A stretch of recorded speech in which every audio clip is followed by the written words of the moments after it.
Extra, extra, read all about it. Lindsay Ellis is leaving the internet. Well, she's leaving YouTube anyway. Yesterday, she posted this on her Patreon. It cost $2 to get in, but I ain't paying for it. It's on archive.today. Walking away from Omelas? Omladas? Well, I don't know what this is. This is going to be a YouTube video, but I just don't have it in me to invite that kind of scrutiny. To be the last in the sick, sad line of YouTubers who get all weepy on camera and cry about the how just can't do this anymore. Boo-hoo-hoo. I wonder if she's expecting empathy for herself, even though she doesn't give it to other people. I had planned to move video content to Nebula, but I realize now that doing that is just keeping wounds wide open. My life ended 9 months ago. What has been taking up bandwidth ever since then has been a ghost. Are you serious? I know you got canceled 9 months ago. I did a video on it, but this is histrionic, Lindsay. Chill out, man. It ain't that bad. Just walk away from the screen. Turn the PC off, go outside, it'll be okay. It's almost funny how many people will insist that I have lost nothing, because subscriber count is the only metric for success, and cancel culture doesn't exist. One YouTube channel chugging along on algorithmic inertia is not success. It's just an engine driving on fumes. I wouldn't mind those subs. I wouldn't mind that algorithmic inertia. Hey, how about this? Just give me your channel, Lindsay. It'll be okay, right? You don't want it anymore. Many will say this is being melodramatic, that my life isn't over, that there was absolutely nothing stopping me from brushing myself off, building back up goodwill, and shutting up and playing the game. And I tried that. In a way, I suppose it's good that I did, because I needed to learn the hard way this is never going to work. There's no unfucking this. You can't find the energy if there's nothing left to convert to it. You can't be a better person if you're nothing but the hollow shell of one. Well, Lindsay, you brought this on yourself. You weren't a good person. Progressive leftist politics do not create good people. You cultivated an audience of bitter failures who took it out on you because you were not a bitter failure. I'm not in any danger from being canceled by my audience. Even if I disagree with my audience, even if I put out a video that no one likes and then I just say, you know what? No, every single one of you is wrong. Even if I get into a knockdown, drag-out fight with my audience, I never fear being canceled. Because you attracted the terrible people with your own terribleness. I didn't do that. Sargon didn't do that. Even people like Destiny didn't do that. We all have audiences who value free speech, which means inherently valuing disagreement. You rejected that, and now you are here. 2021 has been the worst year of my life. I'm traumatized by it. To this day, I still have people scolding me about how I handled it. That I should have handled it differently. I should have controlled my stance as if I had the capability to know what any of these people were even saying to strangers on Twitter while I was shitting blood for weeks on it. What the fuck? Shitting blood? Are you sure there's not something else happening here? The worst thing about this whole year is that I can't even admit this trauma because all the rhetorical devices people have already come up with to dismiss it. That centering my own pain is evidence of me not listening. Does it occur to these people that you can listen and disagree with other people's conclusions? No, it doesn't. And you wanted it that way. You wanted to be able to shut down everybody who went against you, everybody who disagreed with your politics, and now it's being used on you. That I'm weaponizing my fragile white womanhood or whatever to point out that having thousands upon thousands of people who you have never met hate you and say whatever will get them the most updates about it is in fact traumatizing. You wanted it this way. You discarded real equality for equity, and now that has been turned around on you. That people I used to know would flagrantly lie about me on twitter.com to the tune of thousands of retweets and tens of thousands of likes. And I just had to sit there and take it. Again, you did the exact same thing to a lot of people you used to know. My favorite are the people who dismiss any potential harm I might have incurred as justified because I'm a wealthy white woman. I'm not wealthy. You're wealthier than most people, let's be honest. These people don't see how similar these talking points are to the same boomer, bootstrap parenting style that I thought most of us agreed was abusive. You need to toughen up, accept your punishment, accept that even if the reaction was outsized, you did something wrong. Because where there's smoke, there's fire. You cultivated that attitude. Even the most repressive religions have a pathway to salvation. Your ethical system is more immoral than, Islam's. Because at least with them, if you repent, you're welcome back into the brotherhood. You spent years among a group of people who did not care one lick for the virtue of forgiveness. And now you are surprised that when you have to ask for forgiveness, they're not going to give it to you. These same people always crow about believing victims, telling victims of public dog piles that they do not deserve to claim their trauma, let alone to process it because they deserved it. There is no such thing as cancel culture. There is no incentive reward structure in places like Twitter to call people out. There are no updoots, faves, follows, or retweets for hotting a take on whoever is trending. Remember, you didn't say this, Lindsay, but you absolutely love the person that did. Everything is sexist, everything is racist, everything is homophobic, and you have to point it all out. And now you are being called out. I don't even agree with what Anita said here, but these are the rules that you live by, and they are the rules that you are now dying by. One of the most common tools of exclusion is through mobbing, which is rarely talked about because unlike rape or murder, it's not easy to pin it on a single person or scapegoat. Mobbing is emotional abuse practiced by a group of people, usually peers, over a period of time, through methods such as gaslighting, rumor mongering, and ostracism. It's most documented in workplace or academic environments. Key points of capitalist tension. It's capitalism that's done this to you, Lindsay, isn't it? Your own capitalist success has made the rabble who watch you decide to overthrow the system, but is thoroughly institutionalized into feminist, queer, and radical spaces as well, almost like it's not fucking capitalist. 1. It has an unusually strong power to damage the victim's relationship to society, because it can't be written off as an outlier, as some singular monster. It reveals a fundamental truth about people that makes it difficult to trust ever again. People become like aliens, like a pack of animals that can turn on you as soon as some mysterious pheromone shift marks you for death. You wanted collectivism, and now you have the justice of the mob. 2. The insidious nature of emotional abuse. How do you fight ostracism and rumors? They leave no bruises, they just starve you. Every YouTuber has had some level of rumor spread about them all the time. There's so much false shit about me online, it beggars belief, but you know what? I just keep making videos. I don't look at it. I don't care. I go offline when I need to go offline. I hang out with people IRL when I need to. Like, it's the internet, dude, chill. 3. Mobbing typically occurs in places where the victim is trapped by some need or obligation. Work, school, circles of friends. Twitter is not a place of need or obligation. Turn it off. The Isabel Fall case is almost a textbook example of how online mobbing harms people, and how the people who participate in these mobs never engage in any self-reflection. When some people read Fall's helicopter story and questioned the trans botifides of the author in early 2020, Twitter did what Twitter does and ruined Fall's life. Death by a million cuts. No one single person even beginning to question whether they did anything wrong by jumping to the worst possible faith and interpretation of both the text and the author. One of Isabel Fall's detractors, Neon Yang, became the new scapegoat, using some of the same tactics used the prior year to attack Fall. I'm not going to touch on Yang's original comments about Fall or the pushback to them, but what was downright charming in its lack of self-awareness about the whole thing was the way people used Fall's trauma to attack Yang. The way that they invoked Fall being checked into the hospital while Yang said whatever about Fall, all the while having no idea what was going on in Yang's private life. What's particularly galling is how many people accused Yang of sending a trans person to the hospital with PTSD, while apparently being completely oblivious to the fact that they could very well be doing the same thing to Yang, a non-binary trans person. There was no lesson learned on the nature of mindless dogpiling, just Twitter doing what Twitter does. And this is actually a very interesting part because it is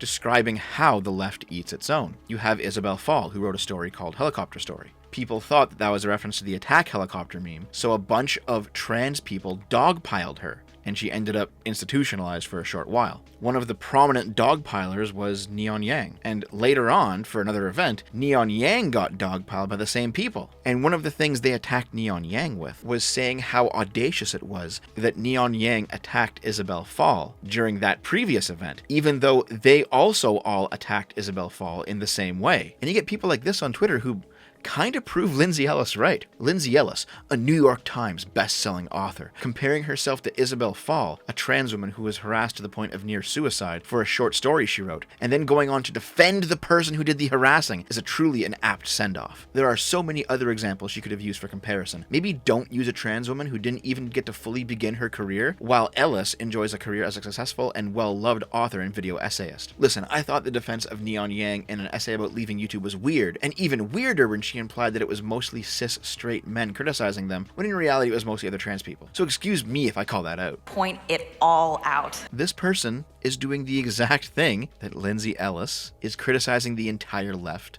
for. Like, this passage doesn't even come to Yang's defense, it just draws parallels between the two. But this is the nature of the online left, both the socialists and the progs. And Lindsay, the reason that you are so inundated with this is because these are the people you courted as your audience. I court edgelords. I court people who are interested in humor. I court people who can laugh at everyone in a nonpartisan way. People who aren't strictly leftist or strictly rightist. That's why I'm not afraid of it. But you chose this. Something else that was also inevitable. I was going to quit YouTube. I knew I couldn't do it forever, that I was running out of steam, that I was sick of the increasing dehumanization inherent, that I just didn't have anything to say about movies anymore. What happened to me in March and April hastened it, but this was always inevitable. Now, if you fall out of love with a platform or a project, that's fine. It happens to everybody. I mean, the main reason I'm still going is because I love doing what I do. I've reinvented this channel several times, but I've never seriously ever thought of quitting. My initial plan was to leave YouTube for Nebula, but I realize now that this is only entrenching myself in a more intimate form of harm, rather than the broad buckshot kind that YouTube invites. I won't go into detail, but I can't do video content for them either. I can't make content, period. I just can't do this anymore. There is no healing as long as there's attachment to the thing that makes you suffer, and the thing in this case is being in the public eye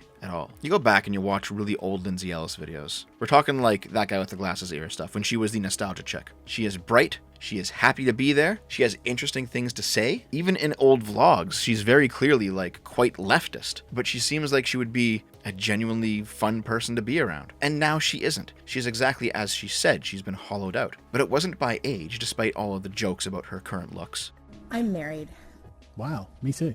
I'm flattered, and I get that you've been trying really, really hard to get my attention, for obvious reasons.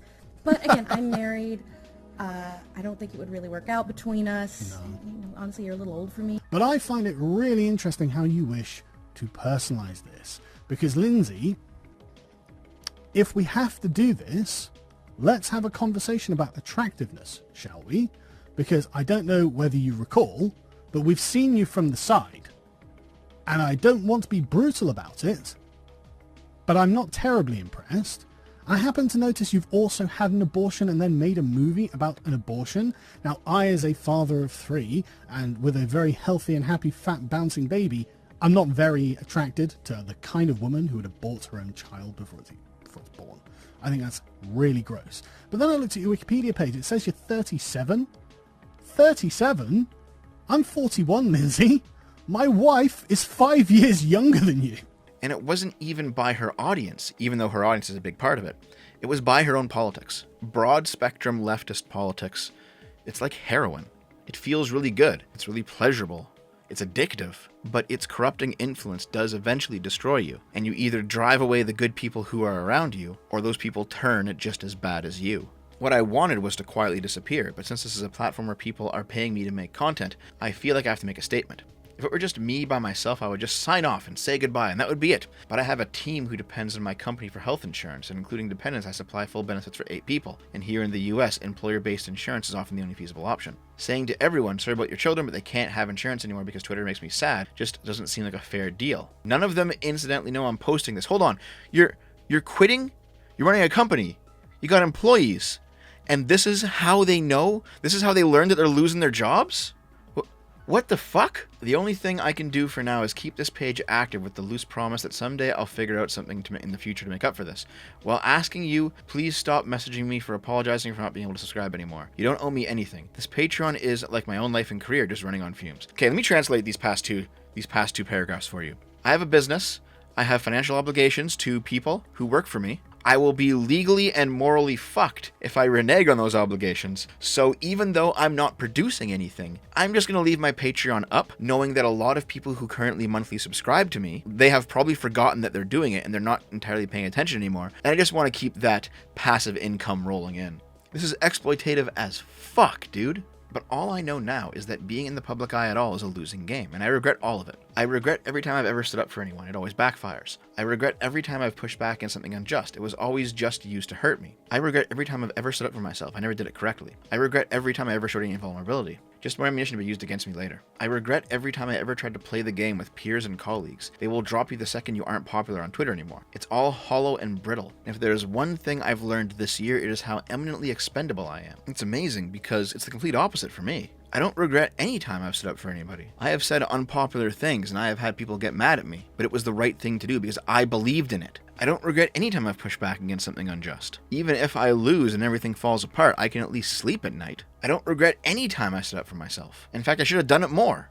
I don't regret any time I showed any vulnerability. There were some people who poked fun at me for it, and that's fine. That's what banter is all about. And I don't regret any of the friends that I've made in this space, even the ones who have backstabbed me. I'm happy to have, at this point, several friend groups full of people who genuinely like me, and I genuinely like them. It might suck that friendship wasn't real where you were, Lindsay, but it's definitely real over here. The good, progressive, cis, straight, wealthy white men keep on trucking and coming out on top because deep down, they know that the systems they profess to stand against ultimately exist to benefit them. Well, I'm not a good, progressive, cis, straight, wealthy white man, it turns out. It's almost like it's your side of politics that has the misogyny problem, that has the sexism problem, that has the racism problem. Now, don't get me wrong, the right definitely has problems that are akin to those, but the left is not immune. It's the people who are unaligned. It's the people who are in the center. It's the people who do not subscribe to the left-right dichotomy. It's the individualists. We're the ones who don't have these problems. And so there it is.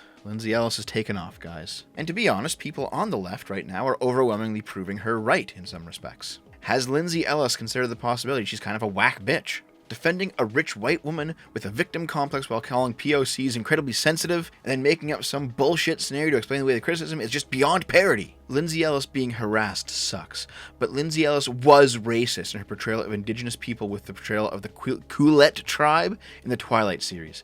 It is not POC's responsibility to protect white people when we call them out. Point it all out. My empathy for Lindsay Ellis is severely limited because what is happening to her, not only did her audience do to other people, and not only did she cultivate that audience with that attitude, but she has done it to people herself. She did it to Rose of Dawn. She did it to Tom Scott. She certainly helped do it to Doug Walker and everyone over at that guy with the glasses. And trust me, those guys weren't perfect either, but Lindsay acted ridiculously in that scenario. And possibly most famously of all, she helped do it to Movie Bob. Now, Movie Bob, he really fucking asked for it. But still, even in her apology video, she doesn't really apologize. Like, one other person I owe an apology to is Movie Bob. I told him on Twitter to leave me alone because he was acting like a creep by being overfamiliar and continually signaling to the world that we're friends, and he was acting like a creep, and we're not friends.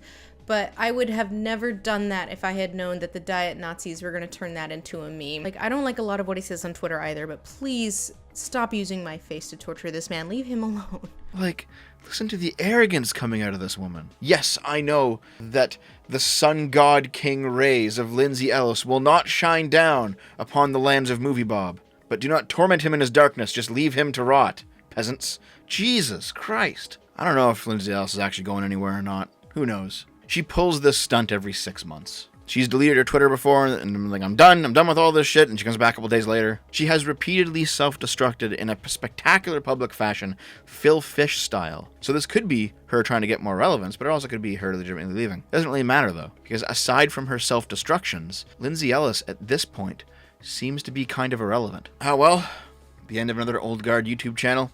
Happens all the time nowadays. Goodbye and good luck, Nostalgia Chick.